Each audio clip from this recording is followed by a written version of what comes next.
All right, I am here with a Spartan soldier from Halo. Now, I'm wondering, what is it like to be here in a place where people stop you all the time and try to interview you and ask you questions? Do you enjoy PAX? Do you have a good time here? And finally, is the armor uncomfortable?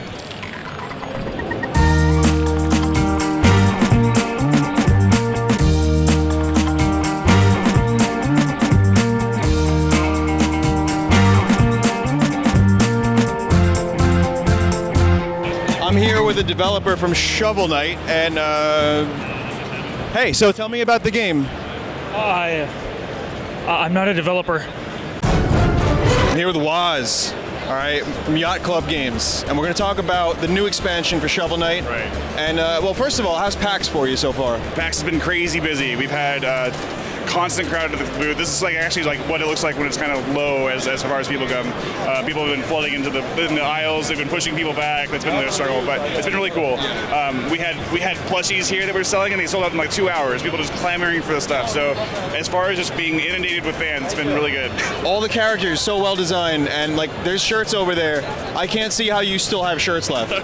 We barely do. We have very few sizes left, and it's like it's always a struggle to know how much content to bring with us. But we love being able to distribute it and get it in people's hands. Yeah, well, the game was great. Okay, last time we spoke, I was just starting the game. I really loved it. Good. And it's really probably one of my favorite games of last year. Wow, that's awesome. And I'm super excited for the expansion. This is Plague Knight's expansion. Yes. Right? We got to learn a little bit about it. Okay, so the Plague Knight expansion, first of all, it's a free expansion. If you already have Shovel Knight, you're going to get it on any console that you have it on for free. He plays completely different, though. He, if you're familiar with Shovel Knight, you know that Shovel Knight has a down thrust, and that's the core mechanic for him. Plague Knight doesn't have that move, so Plague Knight has to figure out how he's going to go through the world in a completely different way. He can double jump. If you charge the bomb, you explode, and it sends you flying. It also damages guys. So there's like this weird like combat that's tied into being a mobility that's crazy and manic, and you kind of feel like you're playing the battle that you experienced, and so like you feel like Plague Knight. He slides around a little bit, like he's just controlled chaos in a bottle, and it's awesome. Now the thing is, it's not just all of the same levels. You guys are actually rearranging things a bit. You have some story elements that are a little different. Tell me about that. Yeah, so it's the basic core levels, but we are tweaking them to make them function and work well with the new character. And it's also we're doing stuff with the town and making the story work a little bit better. One of the characters that you'll see on the promotional art is Mona. She's actually the one that had run the mini game for Shovel Knight, and you saw her for maybe 5 minutes. Okay. But it's a very much more expanded role, and so she's going to be a big part of the story. She's helping Plague Knight out on his adventure and what his goals are, and so there's a lot of stuff happening there, and so we're excited to just like bring a whole new take on the story. Sounds great. I'm excited for it. When am I going to get a chance to play this? Very soon. So our first priority right now is we're releasing the game on the PlayStation platforms and Xbox One as well, and after that it'll be the Plague Knight will be ready, and hopefully it'll be around before Q2's end. That's great. Well, Waz, you're the man. Thank you so much for everything. Thanks a lot, Vinny. All right.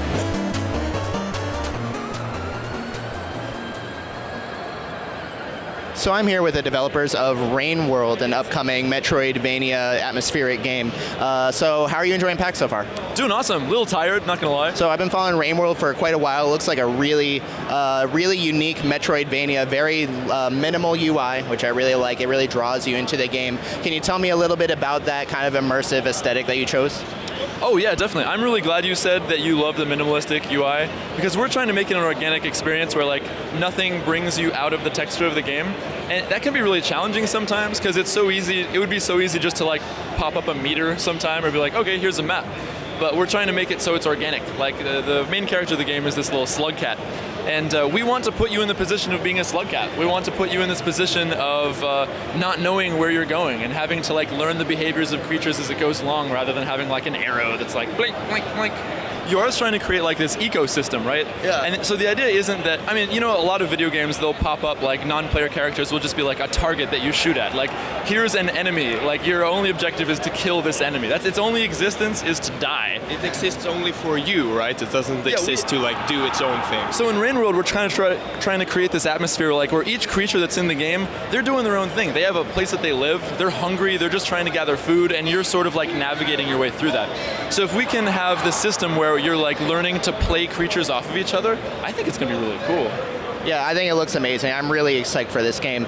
Do you have any kind of window when we can expect it? I mean, it's still in alpha, so it's kind of a rough guess. We'd really love to have something solid put together by like maybe 6 months from now. Fingers crossed. Like, don't burn us if it doesn't happen. We're just working as best we can. Well, awesome. I mean, the game looks amazing, and really look out for it whenever it drops.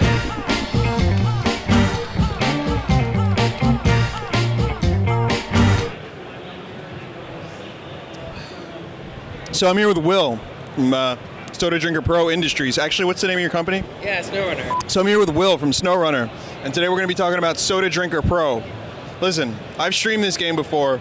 I want to know what's new. Tell me about the new bonus features and bonus sodas in Soda Drinker Pro. We got tons of new stuff since the last time. First off, we have actual bonus sodas, which are pretty crazy. This isn't just like we just took a random soda, put a sticker on it. It's a brand new flavor that was actually formulated by a soda genius over here, Matt. And also the artwork was done by Luigi Guittari, who did the artwork for Elegy for a Dead World, which is a fantastic game. Luigi. Yeah, he's awesome. When you use it with the Kinect, it's the perfect peripheral device, so you can actually be holding the soda as you play it, as you simulate lots of different locations to drink a soda. So we have Kinect support in the Xbox One version, which we're demoing Xbox One over here. We also have soda customizations. You can save the game. You can do, when you beat the game, you get a level select. You get all these other features. You've got soda crafting. And then hidden inside the game is a game 10 times bigger than the actual game itself. Amazing. As a self-proclaimed soda drinking speedrunner and Soda Drinker Pro speedrunner, I'd like to say that I am excited for these new features. I'm excited for I can't believe I'm holding a virtual reality device in my hands right now. And this other game that's included, is there soda drinking in this game? Well, not as much soda drinking. Not as much. What happens is you actually, so you go through the secret passage and you enter into the game of Vivian Clark. When you actually, in level 50-something in Soda Drinker, you meet an old man who you drink a soda with. And you actually meet him again in Vivian Clark, and he sends you on all these journeys and stuff. So you actually go back and forth from Soda Drinker to Vivian Clark, and it connects the worlds in a way that actually pulls them together and kind of makes sense of the whole thing. And did you plan on such lofty goals when you first made this soda drinking game? You know, when I first started, it was just out of pure thirst. I was actually seriously thirsty. 4 in the morning, I woke up and I'm like, I need a soda. I didn't have a soda. I didn't know how to make a soda. So I broke open Blender and Python and cranked out the first 5 levels, and that was it. From there, I was working on this other game. It was originally called Scale, and I changed the name to Vivian Clark because there's another game called Scale. I didn't want to like step on his toes or anything. Yeah. And so then it was like thousands of people were down on the Soda Drinker, so I was like, I'm just gonna sneak this game in here. The game looks like it could give you a virus anyway, so why not? And so This is the best virus I've ever played. exactly. Like right now, there's insane amount of levels in Vivian Clark, and they all change based on what you're doing in them, and there's like items and missions, but you can also just play it like cruising around going crazy if you want to. It's like there's a bunch of ways to play it. So it sounds like you guys really did a lot of work on this stuff, and there's a lot of content, a lot of soda drinking, and I want to thank you for the soda and for the good times and memories, and happy drinking. Thank you. You too. Cheers. Cheers. Oh, and I'm here with a developer from Drinkbox Studios. Could you tell me a little bit about your game? I'm here for Halo. Okay, I'm here with Ben from Drinkbox Studios. How are you doing today, Ben? Not too bad. I'm pretty tired, but excited to be here. Great. So Drinkbox Studios made Guacamelee, which was one of my favorite Metroidvanias really ever, and it came out in the last couple of years. Now they're working on their new title, Severed. Can you tell us a little bit about Severed? Severed is our new game coming out around midsummer to late summer 2015. It's a PS Vita exclusive. Basically, the game is a first-person dungeon crawler set in sort of a surreal, monstrous universe. Gameplay-wise, it's a kind of a mix of elements. Think Infinity Blade with Legend of Grimrock. It's a first-person view, and you explore the world and fight monsters with the gesture fighting mechanic using the PS Vita touchscreen, and you navigate using the thumbsticks. Cool. So, do you have any idea when we might expect Severed to hit? Yeah, like I said, for probably around summer to late summer release. We're still not sure on the details, but this is a bit of a shorter production than Guacamelee, a bit of a smaller game. We're trying a whole bunch of different things, and we're just having a really good time doing it.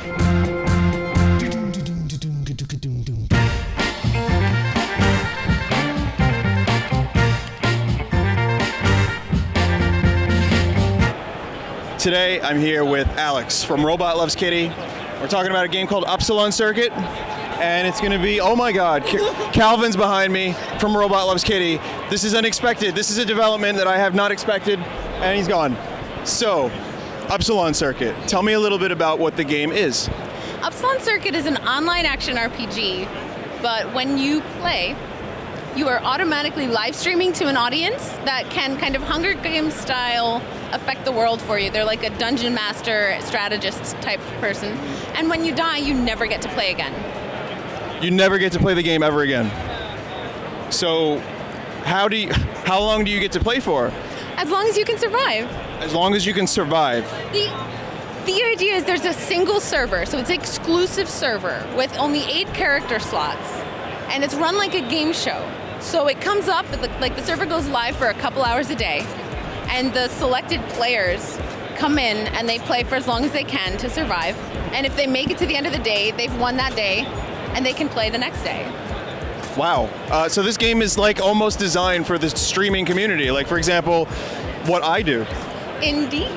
I made it for you, Vinny. So tell me about this mysterious character on the television box over there. That is Ronnie Reagan. He's our show host. Oh. Yeah, he's kind of like he's a mesh between Ronnie. Not that You know him. Not that familiar with the president, but Ronald Reagan and Max Headroom from the 80s. Once you die, you go back to the audience where you came from, and the audience interaction is actually pretty. There's a lot to do. There's a lot of things you can do as an audience member to make the game progress. So you're not out forever in the sense that you can't affect the game. You just will never be a playing contestant. So what kind of, a few quick examples of audience interaction might be? You could buy a monster and send that in, or you could buy health potions to help them. You can send in messages to give them warnings or lie to them if you want to. This game sounds like human nature simulator in some ways, because you think about it, you could do from the audience, you can help or hurt the person. It's like my stream. People come to my stream and they either, they're cool or they're bastards. So good luck with it. And when can we expect the game? The final game is a bit of a mystery, but we're hoping to have in a couple of months a type of arena test area for people to play in and to get responses. Because since no one's ever really done this before, we don't know what to expect, and we need to get as much feedback as possible.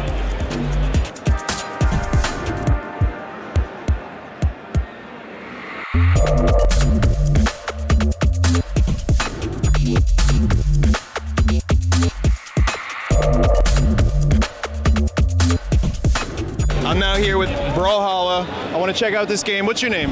I'm Zeke Sparks. I'm the EP for Brawlhalla. Nice to meet you. Yeah. All right, so tell me a little bit about Brawlhalla. So Brawlhalla is a PC platform brawler. And so it's the kind of game you get in, beat up your buddies, knock them off of ledges. We got all sorts of cool weapons, all sorts of cool gadgets that you can use. The basic story is it's Valhalla, but Ragnarok hasn't happened yet, so everybody's bored as hell. So they're just waiting and creating tournaments to kick each other's butts until it does happen. And online or offline, basically we wanted to make a game that you can play with all your old buddies, no matter where they are. So when can we expect Brawlhalla? So it's in closed beta right now. You can sign up on brawlhalla.com. There's if you come see us, we'll give you keys and there's lots of giveaways for stuff like that. We'll be going into open beta here in the next few months, hopefully, and full launch in 2015. That sounds great.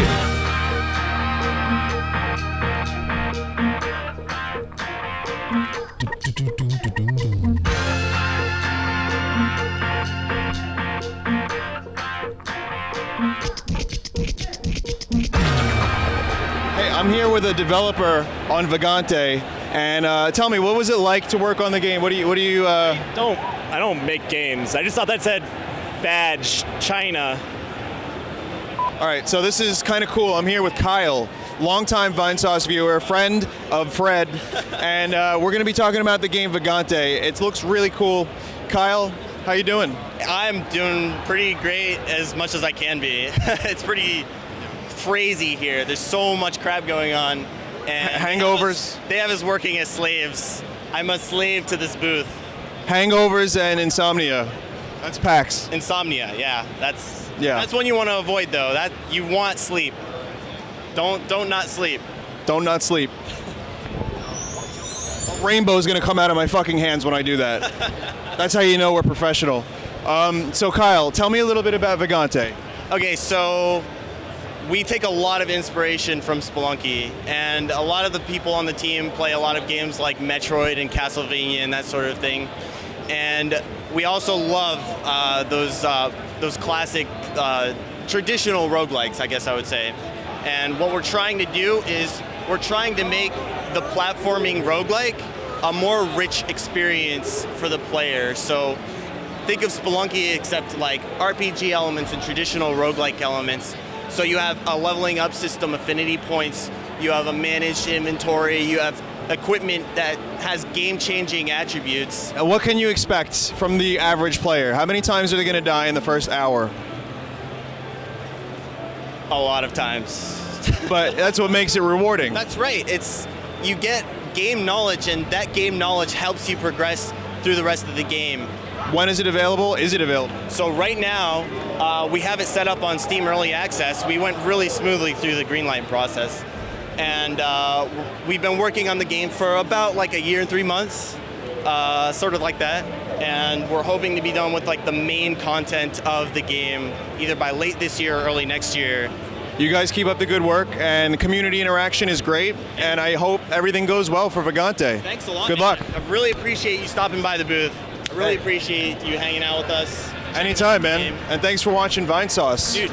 And you too, everyone. You bastards.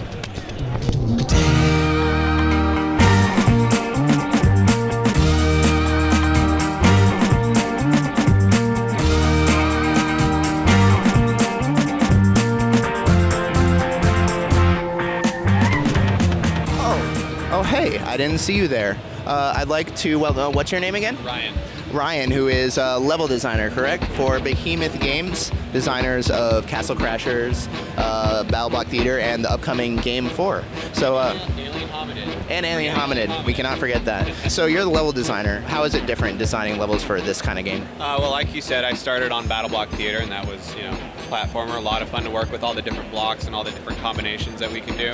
And coming on to Game 4, it definitely takes a different role in the gameplay, and I kind of think of it as a good terrain will lay the foundation for the gameplay and the story and the player interaction with everything else. The actual process of designing the levels is very straightforward. Dan Paladin draws hexes, various different types of hexes and terrain, and different pieces that we can put in.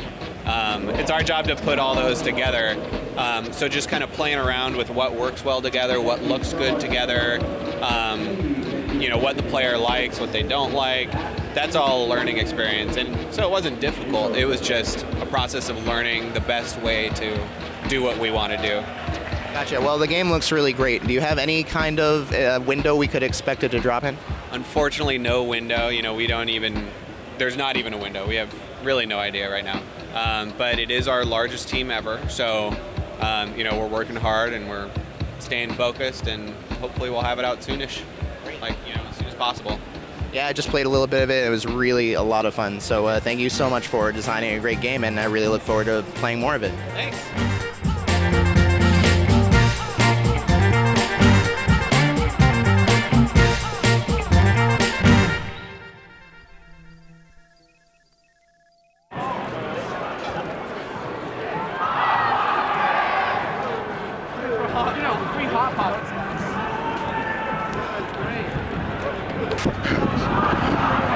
Guys, there's Hot Pockets.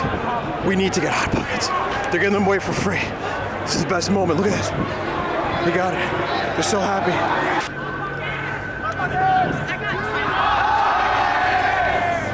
Oh my God, all this advertisement. It's amazing.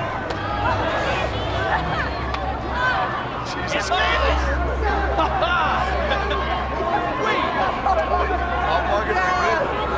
Oh my God, I just realized I'm advertising for Hot Pockets.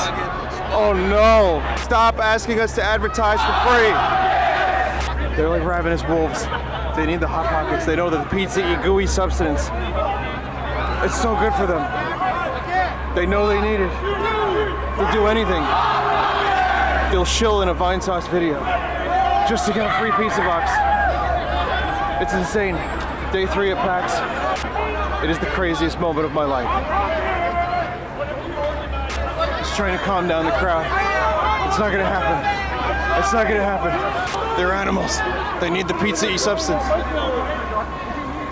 There will never be peace as long as there's free Hot Pockets. I am so hungry right now. The hot pocketing is still happening. I'm gonna get one. I don't know when. Let's go. I'm gonna sneak around the back of the truck. Are there Hot Pockets? There's no Hot Pockets back here. I am so hungry right now. I can't take it.